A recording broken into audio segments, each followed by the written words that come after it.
Hey there, Solar Warriors. I'm Nico Johnson, and this is SunCast. Each week, I pull back the veil on the life and business insights of clean tech entrepreneurs building the most noble and impactful companies of our time. I hope what you learn from this conversation is a catalyst for your own growth. So thanks for tuning in, and welcome to our tribe.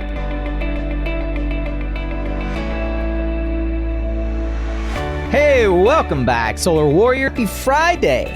I love the Friday crowd. You're such committed, infinite learners, and your curiosity is going to be rewarded today. If you didn't meet today's guest during our SPI video series, well, you are in luck because Fatima Ahmad is one of the most knowledgeable folks I know on how Congress gets informed on the climate crisis and how they can take action. Did you even know that there's a House Select Committee on the climate crisis? Neither did I. What's more, they've compiled a very comprehensive document to help guide legislators, and it's a 547-page treasure trove of information. But you don't have to go digging through all of that yourself. No. That's why you listen to SunCast, my friend, and that is why Fatima is here with us today.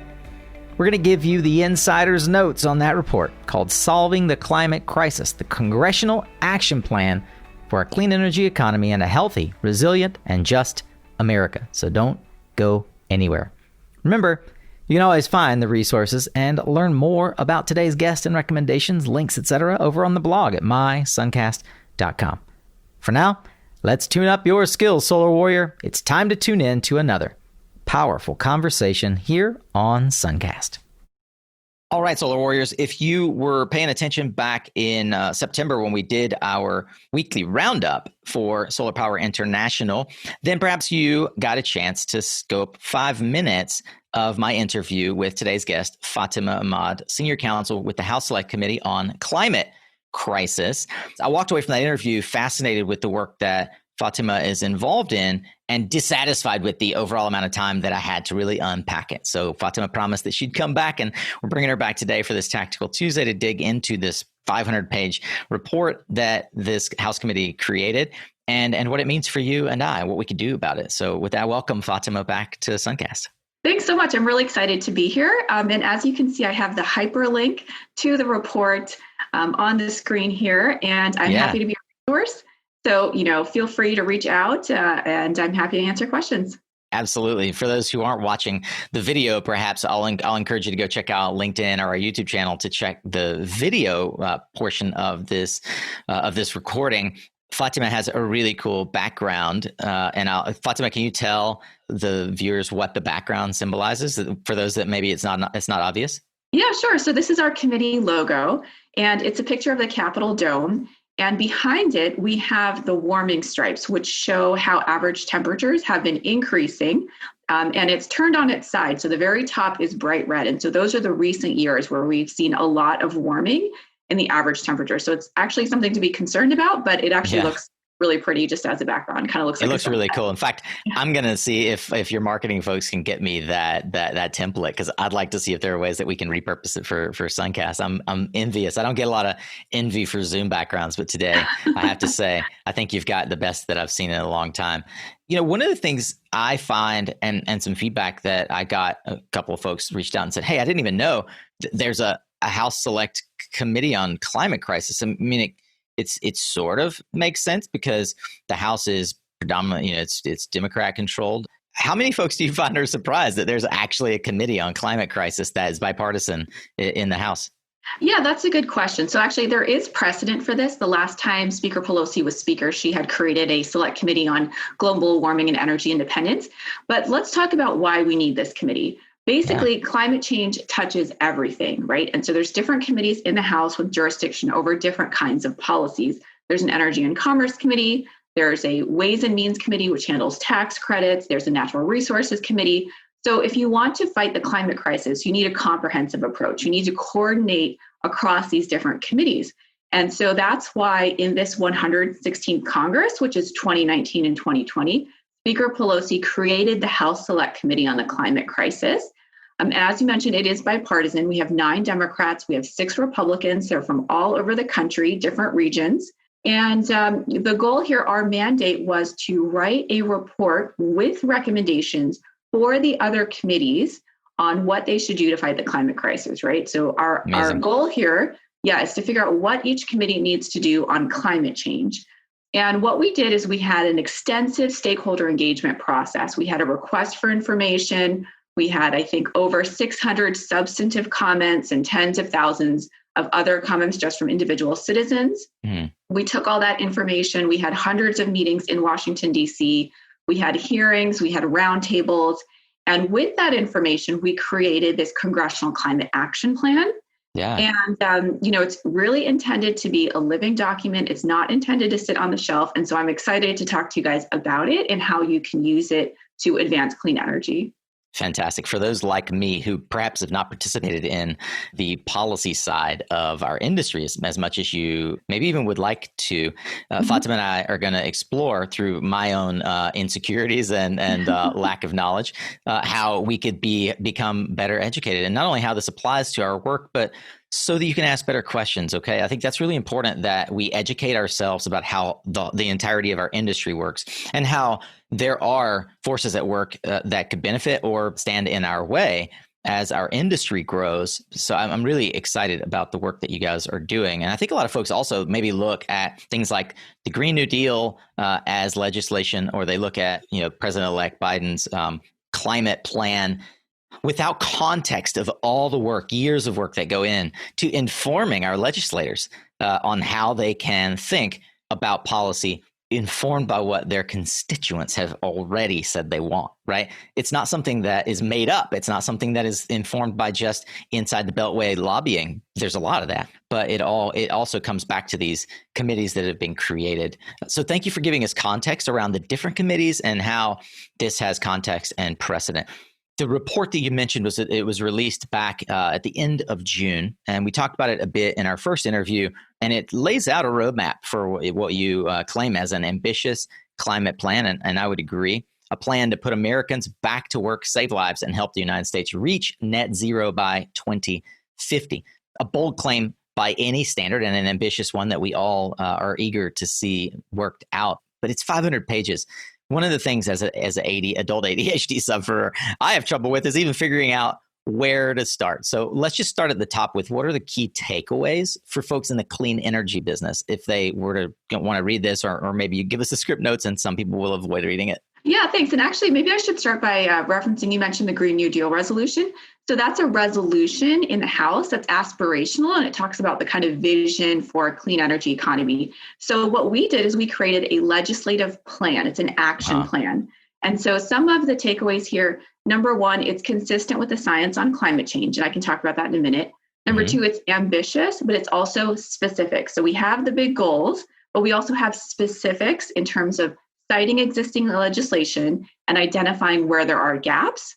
And it's modular, right? So it's 500 pages of different building blocks, and you can enact them separately or together, depending on the legislative vehicle that's available. And we have recommendations for every sector of the economy, from electricity to transportation to agriculture and forestry.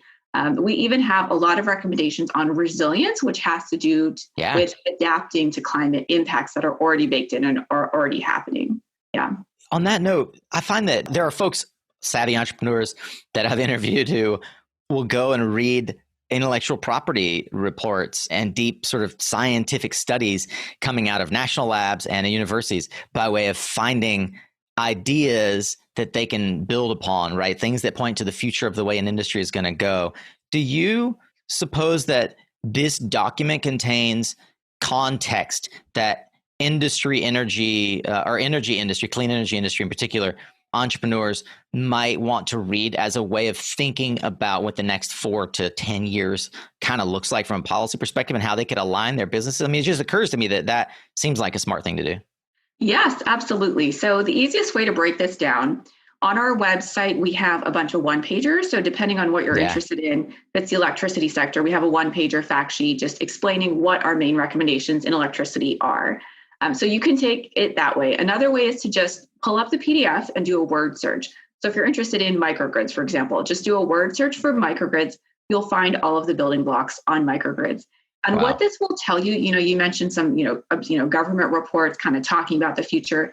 What our report represents is where there are areas of consensus among stakeholders. So if you want to know, what are people thinking about how we can make the grid more resilient to climate impacts? I know that's an important topic, but I don't know what people are suggesting we do about it.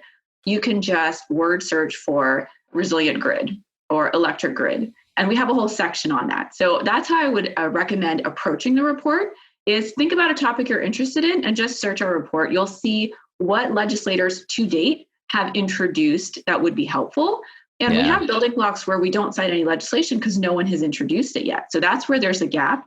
That's where you can talk to your members of Congress and say, listen, the select committee said this is an important concept. No one's introduced a bill on it. Do you want to do it? We'll work with you. That's fascinating. So in my home state of North Carolina, we have the local level Congress, and then we have the federal Congress. Is that something I would take to my state representative that is going to Washington? Is it something that I would want to build a coalition around at a state level and try to see if I can get it here local? Does it work both ways? Yeah, that's a really good point. So what we've seen in the last 4 years in the absence of federal leadership on climate change, states and cities have really been taking a leadership role. And so one thing we heard from stakeholders loud and clear was, first, do no harm, protect the ability of state and local governments to go further and be ambitious on climate change. So we have woven that throughout our report. But as to your question, I think pretty much whatever topic on climate change you're interested in, if you find a recommendation in our report that you support or you think you can build on, feel free to reach out to your member of Congress. So that's going to be your federal representative going to Congress and educate them on what you think that means in terms of if there is a bill, are they a co-sponsor? If there isn't a bill, do they want to introduce one? Yeah, there's lots of existing coalitions, but I think what we need is we need members to see that this matters to folks in their districts. And it's a great opportunity for folks to take something that's a work product of Congress and use it to move the policy conversation forward. Yeah, I think that one of the things we could do as advocates, and I'll call on you, solar warriors, to consider this. I would wager that with all the deluge of information, a lot of folks just take for granted, like, oh, somebody's doing that. With the deluge of information coming at our representatives, it's quite possible. It's highly probable. You could be the only person to introduce the fact that this report exists to some legislators and surface it to them by being that advocate for this content and putting context around it. It's that whole starfish story, right? It matters the work that you do and that you take action, not to sit back and think, oh, well, somebody else will save the planet. I'm doing my part here at a state level. Pretty much all of our work is on some level policy driven. It's one of the reasons I wanted to have Fatima here. So I don't want to get too caught up in our own independent personal role and civic duty to help push legislation forward and to be educated. That's why I do these kinds of interviews. And hopefully you're watching and listening here because you're hoping to as well kind of short circuit your own friction in understanding how this all works. You mentioned, and maybe this will come into my next question, you mentioned that it was consistent with the science on climate change. So fighting climate crisis is often framed as a choice between economic growth and environmental protection. Your report highlights, however, that climate-related opportunities exist. Could you tell us a little more about the science behind it and the climate-related opportunities that your report helps us uncover? Yeah, sure. So the point about it being consistent with the science is that, we came up with all of these policies based on what we heard from stakeholders, and we wanted to do a little bit of quantification to see what kind of results would these policies achieve if they're enacted. So we modeled a subset of the recommendations. Not all of them can be easily modeled because, for example, if you recommend investing in R&D, it's hard to know exactly what that will yield. But we took a subset of the recommendations, they were modeled, and it found that this action plan would lead the United States to reach net zero carbon dioxide emissions before 2050. And so that is in line with the IPCC recommendations for limiting warming to 1.5 degrees. We also found that there would be a lot of health and climate benefits. So we would avoid 62,000 premature deaths annually by 2050, because if you enact all of these policies, you're going to reduce air pollution, fine particulate matter pollution that kills a lot of folks. So your question about jobs and economic growth, I think, is a really good one. So at the end of 2019, there were over 3.4 million workers in clean energy. Now, this is before COVID, of course. You guys know some of the fastest growing jobs in the country are in wind and solar energy. And we just saw a new report from this group called E2 that shows that clean energy jobs pay better than the national median wage. So that's good news. And looking forward, we've seen studies that show that cleaning up the electric sector could lead to more than 500,000 new jobs every year. We also saw a study specifically on the Eastern interconnection, which is the eastern half of the country.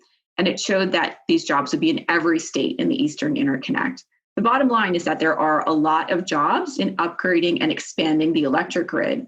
But even beyond that, when we invest in infrastructure, there's a lot we can do to create new jobs, and we can strengthen labor protection. So we have a lot of recommendations in our report for, broader use of Buy American, Davis-Bacon prevailing wage requirements.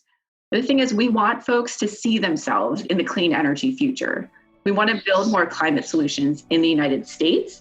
So one thing we can do is we can retool existing manufacturing facilities in the Midwest so that they can build climate solutions like EVs, right?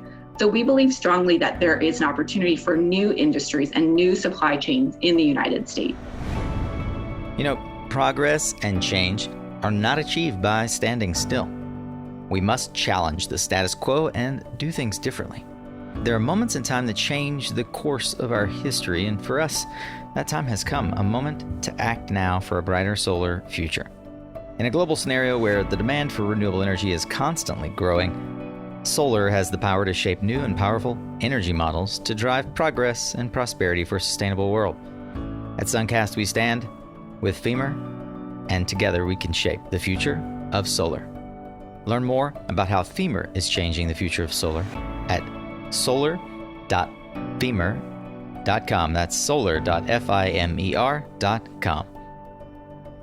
I've been wondering, what's your least favorite solar asset management activity? Those daily, weekly, sometimes monthly deliverables that you just have to check off the list, but can be such a drag. Well, let me tell you how to press the easy button and get going on the work that really matters by automating your invoicing and ticketing and reporting with PowerHub. Focus on the work that you want to do. Take the boring stuff off your plate with PowerHub. You can go to powerhub.com/Suncast to learn more. I love that you're citing so much data and statistics. I didn't know about the E2 report. I'll definitely have to find that and link to it in the show notes. And I am one of those who is a resounding gong right now on everything we do, that we firmly believe. Yesterday, at the time of recording this, we released an episode from our Career Summit back in September where we talk about how clean energy jobs can lead the recovery. Abby Hopper was one of the speakers, and it was a fascinating conversation pointing to a lot of the statistics around sort of how we have shown career growth in the last 10 years. I'm going to encourage folks to go take a look at, in particular, the electricity sector of the report. It's all kind of designed around these pillars, which I'll get into in a minute about the basic structure of how the report is designed, because I feel like I want folks to be surgical in approaching it in a way as a build your own strategy, an encyclopedia, instead of feeling like you have to read the whole 500 pages. But back to the jobs point, I agree with you and concur. There's going to be a ton of retooling. There's going to be a ton of retraining, but we have an opportunity right now to create, like you said, 500,000 new jobs, which is unprecedented for the energy sector to be able to lead again the rebuilding of our American economy. And I'm really excited about that. If you'd like me to kind of walk through how we organize the report, I can do that if that's helpful for folks who are listening or watching. Yeah, I think it would. There's a deluge of information, and I don't want folks to get lost on just thinking about the pillars, because some of the pillars, while they go deep in a topic, it might not lead them necessarily to specific insights on clean energy. So if you would, that'd be fantastic. Help us understand how to navigate it from the perspective of someone in the energy industry and clean energy in particular. Yeah, I think so. I think if you want to start with the executive summary, that's where the pillars are the most helpful, because it kind of lays out the overall worldview of the report in a thematic way. So, one of the first pillars is invest in infrastructure to build a just, equitable, and resilient clean energy economy. That's pretty big. And within that, as you might imagine, we have electricity sector recommendations, transportation sector recommendations, building sector recommendations. So if you are more of a policy wonk, you'll kind of think about things in terms of sector, and you can just jump right to the sectors. But if you just want to, sit back and kind of take in a broader view, you can start with the executive summary and just kind of read how all of these things are organized. We tried to highlight major themes with the pillars. So, for example, there is a whole pillar on investing in disproportionately exposed communities to cut pollution and advance environmental justice. That's a pretty big theme for us. So it had its own pillar. And within that, we have specific recommendations. Thank you for that. It does seem like there is a growing awareness of the need for environmental justice. How does environmental justice feature in the section that you just mentioned for the report? Yeah, that's a really good question. So, I think the first thing I should say is that environmental justice is a cornerstone of our report, and we believe it should be a cornerstone of climate and environmental policy. Well, before you jump into exactly what it means, can you just quickly define how the environmental justice within the context of the report, and then unpack for us how it's featured in the report? Yeah, for sure. We actually, that's a really good question. And we had a definition of environmental justice in the report because sometimes people will ask what exactly it means. But basically, there are a lot of communities around the country. Often they tend to be low-income communities. Often they tend to be Black and brown communities where we have disproportionate exposure to environmental pollution. And this is legacy pollution that exists today, and we need to address it. Right? We can't separate climate change from addressing these legacy environmental concerns. So that's what we're talking about here. Yeah. So basically the concept here is we need to fight the climate crisis, but we need to do so in a way that is equitable. So we need to address these legacy pollution concerns. And what we did is we tied environmental justice to the national target, because you have a national target, you need to keep checking, are we on progress to meet that target?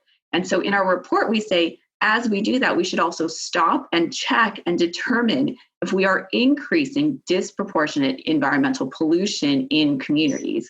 And the point here is that we want the government to be asking the right questions. What is happening with the concentration of pollution? Are we creating disproportionate impacts? So it's tied to the national target. We also included it in our clean energy standard because the goal here is as we move to a 100% net zero electricity sector, we should also be addressing these legacy pollution concerns. We also wove environmental justice throughout the report. So we think that environmental justice communities should be a priority for investments and grants, which we recommend in both the electric and transportation sectors and in buildings as well. We also, as you mentioned, we have a separate section on environmental justice. And this is where we get into more specific concerns like, number one, we have to increase enforcement of our existing environmental laws that try to ensure clean air and clean water.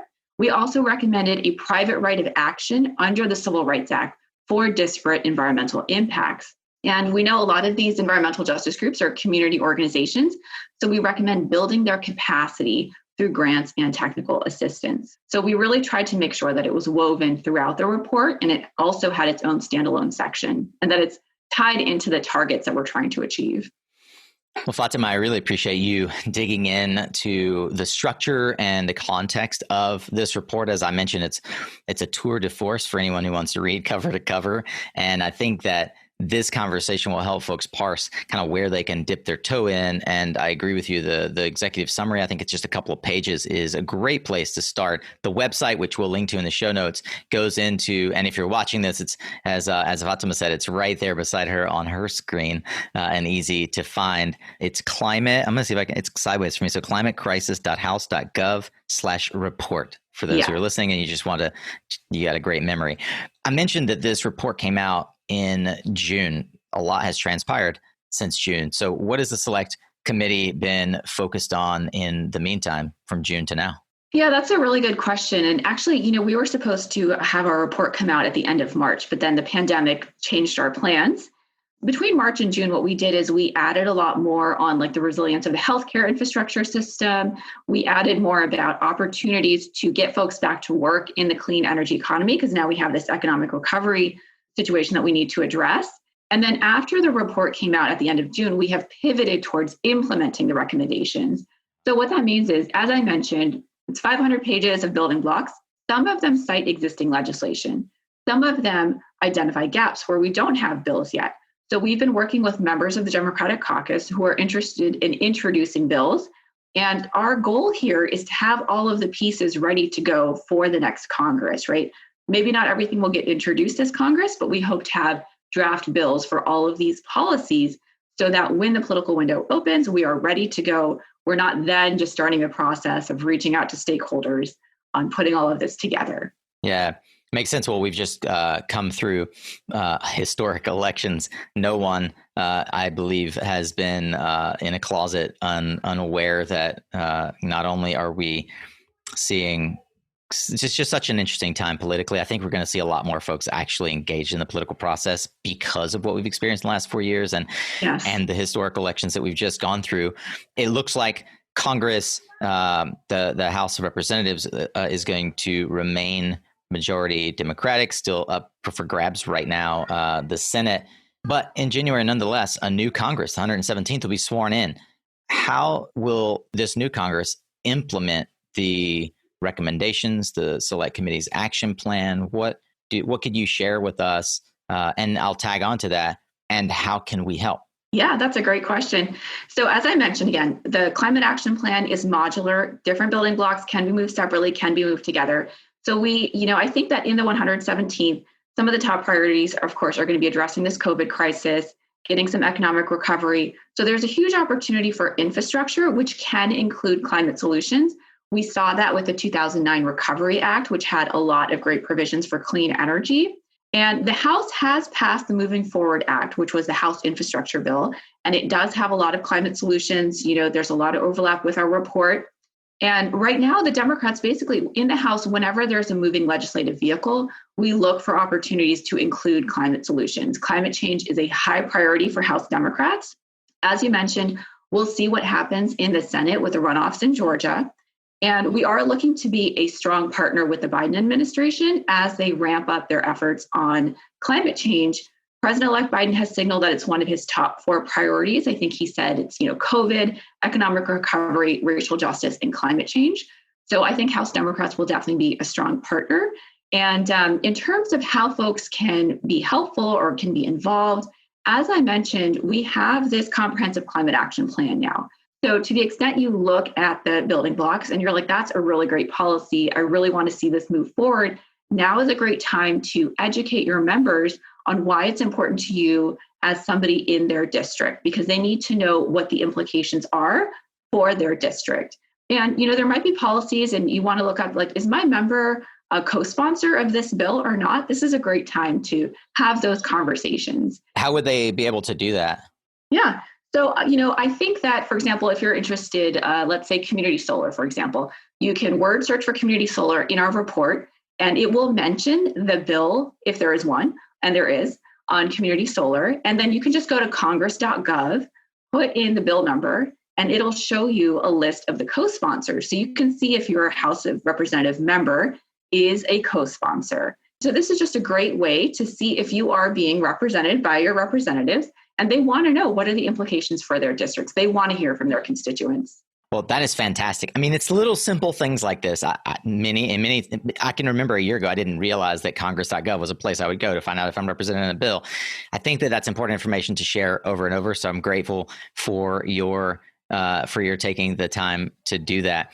I also really genuinely appreciate your taking the time on a government holiday to spend time with us, the SunCast audience, and help us unpack what is, I believe, a very forward-thinking, actionable plan that has been put in place over the last several years now with the House Select Committee on Climate Crisis. And I hope that you will be able to take this work forward into the 117th Congress. I'm hopeful that President-elect Biden, Vice President Harris will not only adopt, but will create executive movement around momentum for the things that you and your committee have championed. And I want to thank you as a member of the clean energy community for helping aggregate this information in a way that's digestible and actionable. And on behalf of the SunCast tribe, I want to ask everyone to go take a look at this report. We'll link to it in the show notes and reach out to Fatima and express your gratitude as well. I think that the work that you guys are doing is yeoman's work. It's stuff that doesn't get recognized as much as it probably should. Yeah, thanks. I really appreciate that. And honestly, feel free to take a look at the report. If you have questions about how you can be engaged, feel free to reach out to me. Mm-hmm. We're here to serve the public, and we want to engage members' constituents, because I think members of the Democratic caucus are really excited about climate change. And so we're happy to make connections wherever we can. Yeah, so we'll link to Fatima's LinkedIn. Is there an email that you'd be comfortable sharing? Honestly, I think if they reach out to you, maybe we can just connect that way. Fantastic. Reach out to me. I'll make the connection between you and Fatima if you have questions. It also allows me to know who in our tribe is taking action, who is engaged. Well, thanks once again, Fatima, for joining us. Really appreciate it. Look forward to checking in with you in January, see how things are progressing. Okay. Yeah, that sounds great. Fatima, thank you once again for taking the time to help the SunCast tribe be more informed. Dear SunCast tribe listeners, thank you for listening all the way through to the end. As Trevor Noah says, if you didn't know, now you know. And of course, you can find the links, resources, highlights, etc., the deep dive of information if you choose to go down the rabbit hole from this and frankly all the other discussions that we have on SunCast, along with social media links, guest recommendations, and more at mysuncast.com.